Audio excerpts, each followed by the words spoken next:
ஸ்ரீமதே ராமானுஜாய நமஹ. ஸ்ரீ திருமாலை ஆண்டான் சுவாமிகளின் திருநக்ஷத்திரம். இன்னைக்கு மாசி மகம். திராவிட வேதமான திருவாய்மொழியை ஸ்ரீ ராமானுஜருக்கு உபதேசித்தவர் இவர்.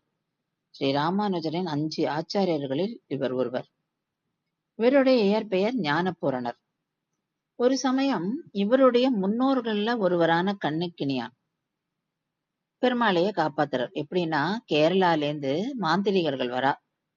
அழகர் சோலை, அதாவது திருமாலிருஞ்சோலையில இருக்கிற பெருமாளோட திருக்கண்கள் இருக்கிற சக்தியை அவ அபகரிக்க நினைக்கிறா. அதனால அவ தங்க கண்ணுல மை இட்டுண்டு வரா.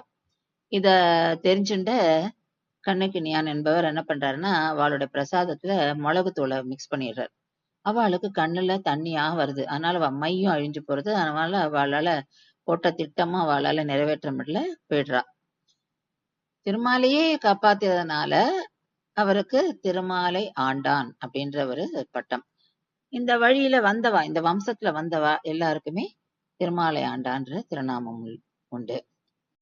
அம்புவியில் ஆள வந்தார் அடியினை உன் வாழியே, ஆரியனாம் அவர் பதத்தை அன்பு செய்தோன் வாழியே, வெம்பி வரும் வாத்தியரை வேர்களைந்தோன் வாழியே, மேதியினில் நாளூர் விளங்க வந்தான் வாழியே, எம்பெருமானார் எதிராஜர்க்கு ஈடுரைத்தான் வாழியே, ஏற்றமுள்ள மாசிமகம் விளங்க வந்தோன் வாழியே, வம்பவிழும் சோலைமலை வாழ வந்தோன் வாழியே, மாலாதர ஆரியந்தாள் மாநிலத்தில் வாழியே.